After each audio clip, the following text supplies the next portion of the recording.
अल्हम्दुलिल्लाहि रब्बिल आलमीन वला सय्यिदिल मुरसलीन अम्मा बाद अऊज़ु बिल्लाहि मिनश शैतानिर रजीम बिस्मिल्लाहिर रहमानिर रहीम। मुसलमानों, आज का हमारा इंशाल्लाह बयान है बैतुल मुक़द्दस जब सलाहुद्दीन अय्यूबी ने आज़ाद करवाया तो उसने कितने मुसलमानों को कत्ल किया और वो कौन से मुसलमान थे और उनको क्या नाम दिया गया। और जब सलारों को कैद किया गया तो जो हरम सलार था,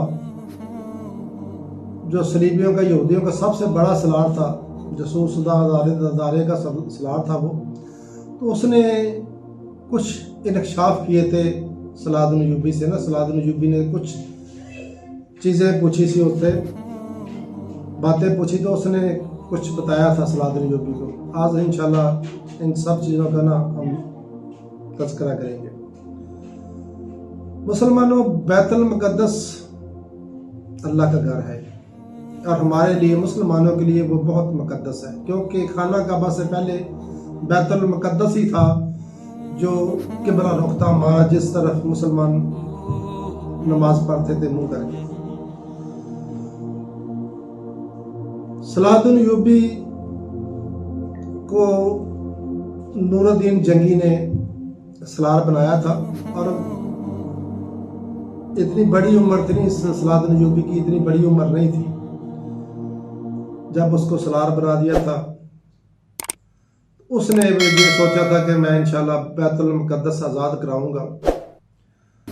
आज हमारी किताबों में पढ़ाया जाता है, अंग्रेज़ों के किस्से पढ़ाए जाते हैं, जबकि अंग्रेज़ की कोई तारीख नहीं है, तारीख सिर्फ मुसलमान की है।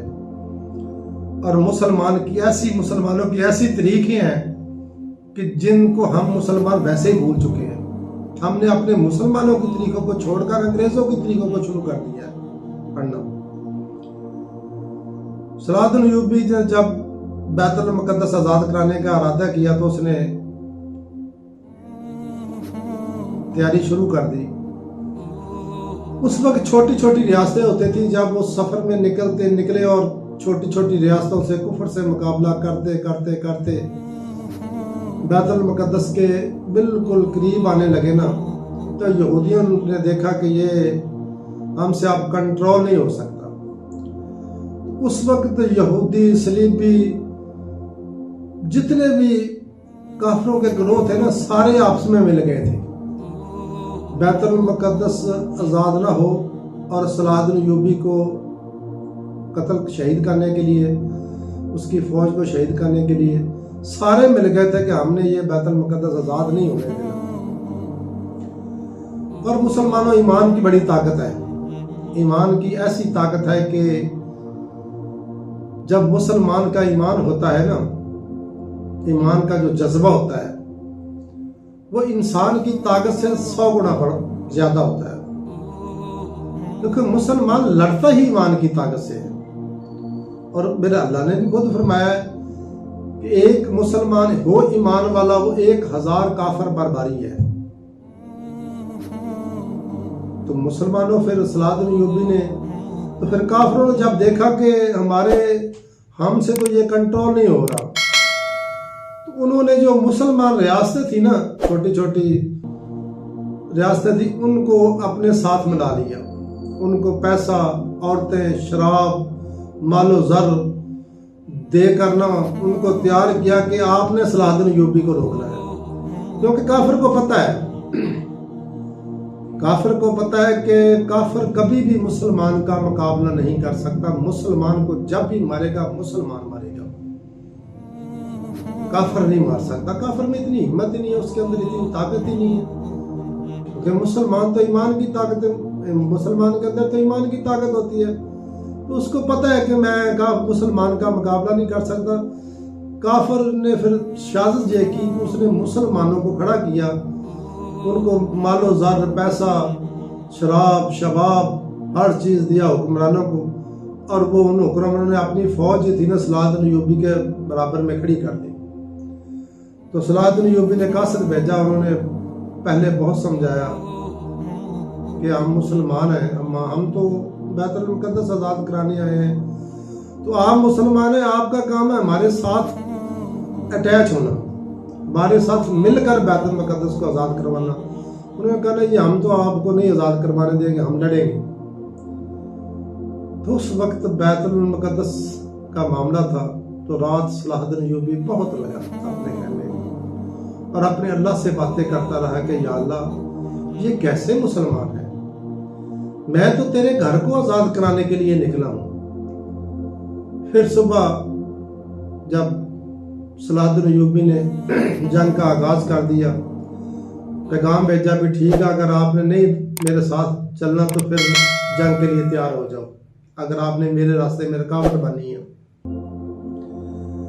मुसलमानों 3-4 ऐसी रियासतें थी जिन्होंने सलाहुद्दीन अय्यूबी के साथ जंग की। तकरीबन 1,00,000-1.25 मुसलमान जो था ना, जो काफिरों के साथ मिला हुआ था, उसको सलाहुद्दीन अय्यूबी ने काटा, ऐसी ऐसी ज़रबे लगाई कि वो भी भागने पर मजबूर हो गए, क्योंकि वो काफिर के साथ मिले। काफिर के साथ जो मिल गया वो काफिरों का दोस्त हो गया, वो अल्लाह का दोस्त तो नहीं था ना। उनका ईमान किधर गया, ईमान गालत हो गया। तभी तो कहते हैं कि वो ईमान फरोश थे। ईमान फरोश किस लोग उसको कहते हैं ईमान फरोश, जो अपने ईमान को काफिरों के हवाले बेचकर मुसलमानों के खिलाफ खड़ा हो गया, वही तो ईमान फरोश है।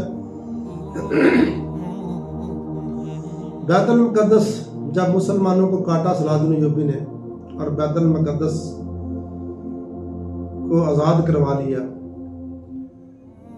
तो अब काफिरों को बड़ी प्रॉब्लम थी। काफिरों ने ऑफर भी बहुत की सलाहुद्दीन अय्यूबी को, आप बैतुल मुक़द्दस ना छोड़ दे, जो आप लेना चाहे हम देंगे। सलाहुद्दीन अय्यूबी ने कहा नहीं, बैतुल मुक़द्दस आज़ाद करवाना है और बैतुल मुक़द्दस इंशाल्लाह आज़ाद करवाऊंगा। तो नूरुद्दीन जंगी ने ना एक मिंबर बनाया हुआ था बहुत बड़ा।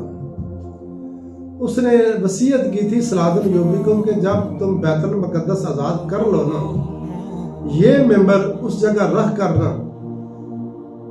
बयान होना है, पहला जो खुतबा होना है ना, ये मिंबर रख कर फिर खुतबा होगा।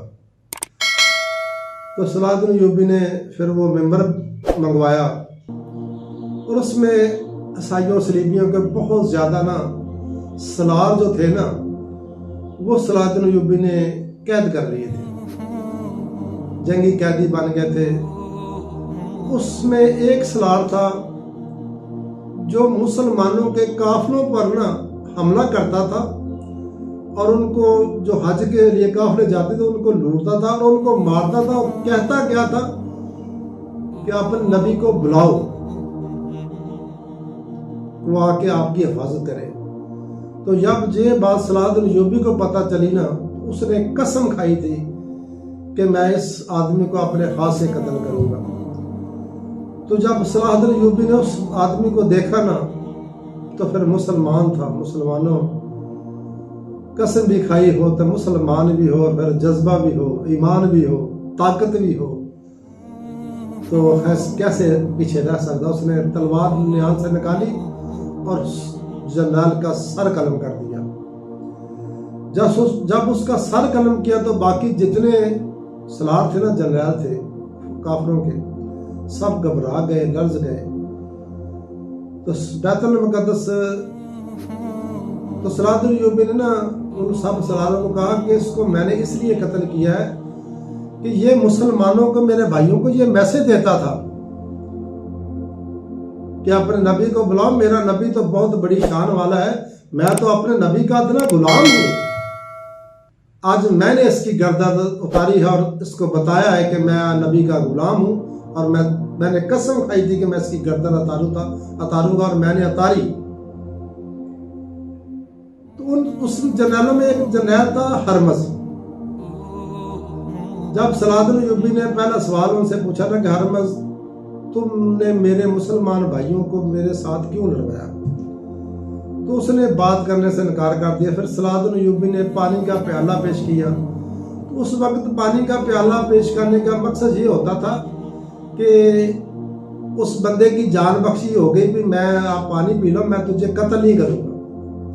जब उसने पानी का प्याला पी लिया ना, تو پھر اس نے کہا صلاح الدین ایوبی اب بتا، تو جو سوال پوچھے گا میں تجھے وہی اس کو جواب دوں گا۔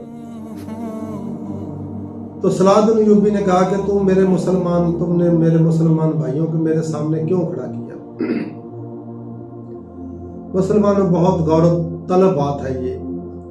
تو اس کافر نے یہ بات کہی تھی، اس نے کہا تھا صلاح الدین ایوبی در حقیقت یہ ہے کہ وہ مسلمان تھے ہی نہیں، وہ ایمان فروش تھے۔ انہوں نے اقتدار کے لیے اپنے ایمان کو بیچا، انہوں نے عیش و عشرت کے لیے اپنے ایمان کو بیچا، انہوں نے مال و زر کے لیے اپنے ایمان کو بیچا، انہوں نے شراب کے لیے اپنے ایمان کو بیچا، انہوں نے عیش و عشرت کے لیے اپنے ایمان کو بیچا۔ تو صلاح الدین ایوبی نے کہا، وہ اس ہرمد نے کہا وہ ایمان فروش تھے، ایمان والے نہیں تھے۔ تو پھر صلاح الدین ایوبی نے پوچھا کہ تم نے میرے مسلمان بھائیوں کو کیوں تباہ کرنے پر لگے ہوئے ہو؟ تو مسلمانوں یہ بہت غور و طلب بات ہے۔ اس ہرمز نے کہا کہ صلاح الدین ایوبی ایک وقت آئے گا نہ تم دنیا میں ہوگو نہ میں دنیا میں رہوں گا، ہم نے جو منصوبہ بنا رکھا ہے مسلمان کو تباہ کرنے کا، ایسا وقت آئے گا ہم مسلمان کو اس حد تک گمراہ کر دیں گے، اس کو ایمان میں اتنا کمزور کر دیں گے کہ وہ کپڑا تمہارا پہننا پسند نہیں کرے گا، ہمارا پہننا پسند کرے گا، وہ کھانا تمہارا پسند نہیں کرے گا، ہمارا پسند کرے گا، وہ بات کرنی تمہاری پسند نہیں کرے گا، ہماری پسند کرے گا، وہ تمہارے قرآن کو پسند نہیں کرے گا، ہمارے گانے باجے کو پسند کرے گا، ہماری ہر اس چیز کو پسند کرے گا، کافروں کی، انگریز کی، گوروں کی، اور مسلمانوں کے ہر اس کام سے وہ الرجک ہو جائے گا، اور اس کو ایمان کہے گا مسلمان وہ اپنے آپ کو، پر ایمان میں اتنا کمزور ہو جائے گا کہ جہاد کے نام سے اس کی ٹانگیں کانپ جائیں گی، وہ جہاد کا نام لینا ہی چھوڑ دے گا، جہاد کرنا تو بڑی دور کی بات ہے، نام لینا بھی چھوڑ دے گا۔ اور مسلمانوں آج یہی وقت ہے،